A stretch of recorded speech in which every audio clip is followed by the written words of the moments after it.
Le 27 novembre dernier, le poste de gendarmerie de Tetak à Yaoundé a connu un drame avec la mort d'un gendarme dans des circonstances effroyables. Moins d'un mois après le début de leur cavale, les deux présumés assassins qui ont été repris par la gendarmerie viennent d'être présentés à la presse.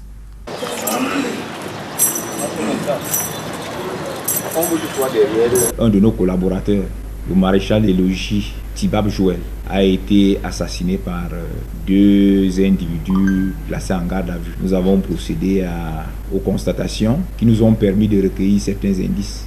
Et c'est l'exploitation de tous ces indices qui nous a permis de tomber sur les deux criminels, à savoir le nommé Guida Dani Junior et le nommé Beyene, qui d'habitude se faisait souvent passer pour un militaire. Sur les circonstances de la mort du gendarme, celui-ci, resté seul au poste de garde, après un appel du centre opérationnel qui déployait ses deux autres camarades ailleurs, s'est retrouvé victime des deux présumés assassins.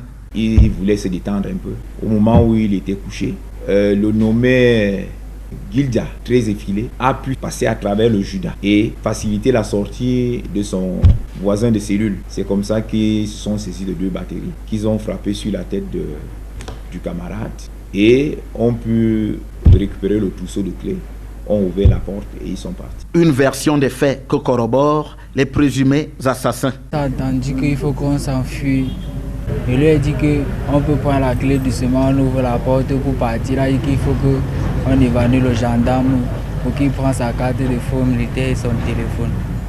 C'est là maintenant qu'il a pris la grande batterie et pris la petite batterie. Il a frappé sur sa tête, mais il a aussi lancé, frappé la batterie sur lui.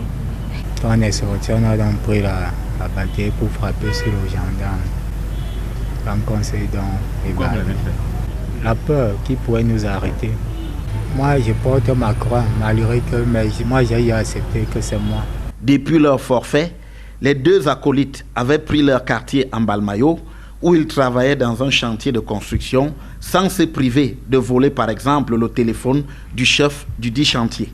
Mis aux arrêts, leur sort dépend désormais du procureur de la République.